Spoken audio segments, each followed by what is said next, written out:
पान उनुकर फेरि द बाबा, फूल छितरा दरंग दुलहरी।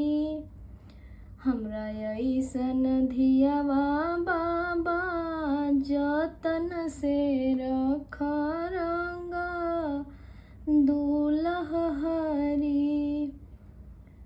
चौरा जे रही तू बेटी, कोठिला चोरैती रंग दुलहरी। तोरे ऐसन धियावा कहाँ चोराई भंवरवा रंग दुलहरी। सुगवा जे रही तू बेटी, पिजड़ा चोरैती रंग